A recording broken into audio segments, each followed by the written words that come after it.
12 तारीख को मोदी जी उत्तराखंड में आए थे और लगभग 4200 करोड़ रुपए की जो योजना थी वो उन्हें पूरा उत्तराखंड के लिए दी। मुख्यतः वो 3 जगह गए थे। छोटा कैलाश जो पार्वती कुंड वाला एरिया है, गुंजी और धारचूला में। दूसरा जागेश्वर धाम मंदिर जो पवित्र धाम माना जाता है शिव जी के लिए, और तीसरा था पिथौरागढ़ में जो उन्होंने घोषणा की थी और एक छोटा सा संवाद किया था लोगों के बीच में। पिथौरागढ़ के लोगों ने या उत्तराखंड के लोगों ने जो जिस ढंग से गिनीज वर्ल्ड रिकॉर्ड में छलिया नृत्य का वो बनाया, उसके लिए हम उन सब का बहुत बहुत धन्यवाद करते हैं। उनके साथ और उनकी मैनेजमेंट टीम और उनकी मंत्रिमंडल में अजय भट्ट जी जो हैं वो उनके साथ थे। वो उनके आने से पहले भी उनके साथ थे और उनके साथ मंच भी उन्होंने शेयर किया। तो आज अजय भट्ट जी के आवास पर उनसे मुलाकात हुई है और अजय भट्ट जी से हम उस मुद्दों के ऊपर बात करेंगे कि किस तरीके से इस सारी चीज़ों को हमारे उत्तराखंड में और पिथौरागढ़, जागेश्वर, पार्वती कुंड वाले लोकल क्षेत्र में व्यवसाय बढ़ेगा, एक समाज के अंदर जो पलायन की प्रवृत्ति है वो कम हो जाएगी और हम सबको रोजगार मिलेगा। आइए बात करते हैं अजय भट्ट जी से। तो अब आप बताइए कि कैसे हम माने कि दूर दराज के लोगों को सुविधा नहीं आ रही। अब तो कायाकल्प हो गया वहाँ। आप जहाँ अभी बैठे हैं शहर में, यहाँ और वहाँ में अंतर आने वाला नहीं है। और मोदी जी आदि कैलाश में गए, पार्वती कुंड गए, जागेश्वर धाम गए। आप क्या समझ रहे हैं कि एक दिन गए बस कुछ नहीं होगा? ये पूरे विश्व में आज सब जगह लोग सर्च कर रहे हैं कि मोदी जी ने जहाँ पर ध्यान लगाया पार्वती कुंड कहाँ पर है। पूरे नेट ओपन है, आप देखिएगा किस तरह से हो रहा। जागेश्वर तो पहले से लोग आते थे, आज किस तरह से लोग आ रहे, तांता लगने लग गया है। वहाँ बुकिंग नहीं मिल रही है, स्टे होम फुल हो गए हैं। अब जैसे नीम करौली महाराज के दर्शन करने के लिए लोग आ रहे हैं, लोगों ने इतने ज़्यादा स्टे होम बनाए हैं, घर घर में स्टे होम हो गए और लोगों की कई परेशानियां दूर हो गई हैं, बेरोजगारी दूर हो गई है। फुर्सत नहीं रही लोगों को इस समय, इतना फुल है और अभी तक आजकल भी फुल है। अभी 3 दिन पहले मैं गया भी था। तो यही स्थिति सब जगह आने वाली है। देश के बॉर्डर के बारे में कभी किसी ने सोचा नहीं, पहली बार प्रधानमंत्री जी ने सोचा। पहली बार आदि कैलाश जाने वाले प्रधानमंत्री मोदी जी, पहली बार जागेश्वर धाम आने वाले प्रधानमंत्री मोदी जी, पहली बार गुंजी जाने वाले, जो बिल्कुल आमने सामने एक नदी हमको पार करती है, बहुत पर्वतीय क्षेत्र में ऊंचाई पर है। शिव महोत्सव वहाँ पिछले साल आज़ादी के बाद पहली बार हमने मनाया था। अब तो शिव नगरी वहाँ बन रही है, वो भी वाइब्रेंट विलेज है, वहाँ भी पहली बार मोदी जी गए। तो प्रधानमंत्री जी नहीं जाते जैसे और लोग थे, घर में बैठे रहते, क्या करना था नहीं करते, वाइब्रेंट विलेज जैसे चल रहा था चलने देते। लेकिन एक विजन है प्रधानमंत्री जी के पास, सोच है कैसे हम देश को आगे ले जाए, बॉर्डर कैसे हमारे वहाँ के लोगों का जीवन आगे बढ़े, वो भी बराबरी में आए।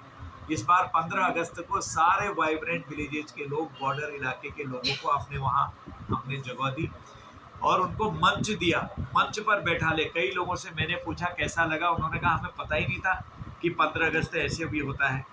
हम तो कहाँ किनारों में गाँव में रहने वाले लोग हैं। फिर उनको भोजन कराया फर्स्ट क्लास, मैंने अपनी तरफ से कराया, हमारे किरण रिजिजू जी ने अपनी तरफ से कराया, हमारे अनुराग ठाकुर जी ने अपनी तरफ से कराया।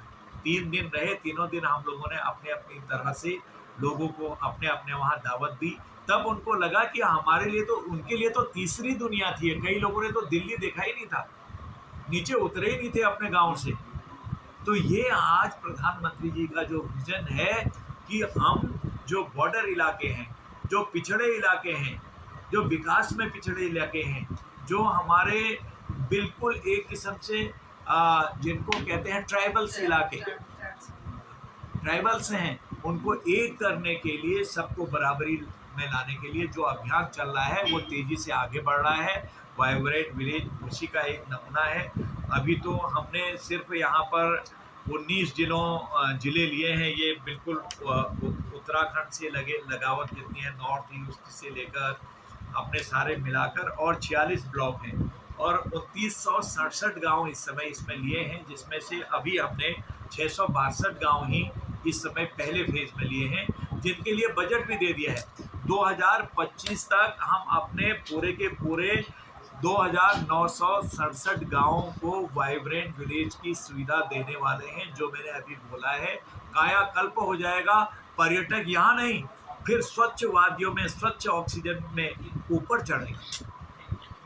जिस क्षेत्र में मोदी जी गए थे उस क्षेत्र में पलायन बहुत हुआ है। मैं भी उसी क्षेत्र से आता हूँ, तो पलायन बहुत हुआ है वहाँ पे, तो उसमें काफ़ी हद तक रोकथाम मिलेगी हमको। बहुत ज़्यादा रोकथाम मिलेगी। पलायन तो पहले इतना था, सड़कें नहीं थी, रोड नहीं थी। उस क्षेत्र में लोग पहले ऊपर जाते थे, जैसे आपका जौलीकोंग है, कुट्टी गांव उधर से अंतिम गांव पड़ता है, हमारा पहला गांव पड़ेगा, हमारा नाभी है, और हमारा वहाँ पर गरब्यांग है। तो मैं तो सभी जगह वहाँ पर लगभग चले गया हूँ। तो ये गांव के लोग 6 महीने ऊपर 6 महीने नीचे रहते थे। अब तो कई लोग बंद हो गए। मैं आपके अभी पिछली बार जो संजय गुज्याल जी हमारे यहाँ पर डीजी सूचना रहे, अब वो मेरे अंदाज से बीएसएफ या आईटीबीपी में चले गए आजकल। वो मेरे साथ उन्होंने कहा सर मैं भी आना चाहता हूँ, तो मैंने परमिशन लिया, उनको वहाँ ले गया। उन्होंने अपना गांव जिससे पढ़ा वो गांव दिखाया उन्होंने, गुंजी में। कहा साहब ये गुंजी गांव है, ये मेरा घर है, बंद है, ये मेरी चाची है बगल वाली। देख के आए लोग कहाँ से कहाँ चले गए आज। लेकिन अब वो रिवर्स से पलायन प्रारंभ हो गया है। जो नीचे आ गए थे मोदी जी के जाने से ऊपर को जाना प्रारंभ हो गया। सब लोग वहाँ होम स्टे खोलने लगे, सब लोग जगह तलाशने लगे हैं। और तो और बड़े होटलियर्स जो हैं देश के, वो भी वहाँ देखने लगे हैं कि हम किस तरह से अपने प्रोफेशन को आगे ले जाएंगे। इसलिए लगातार भारत जिस रफ्तार से बढ़ रहा है उसका कोई किनारा छूटने वाला नहीं है। पूरब, पश्चिम, उत्तर, दक्षिण जितनी भी सीमाएं हैं वो भी पुख्ता भी हो रही हैं, और वहाँ चहल पहल भी हो रही है। वो पर्यटन के मुख्य आकर्षक केंद्र भी बन रहे हैं। हमारा पलायन भी रुकेगा और हम आर्थिक दृष्टि से मजबूत भी होने जा रहे हैं। धन्यवाद भाई साहब।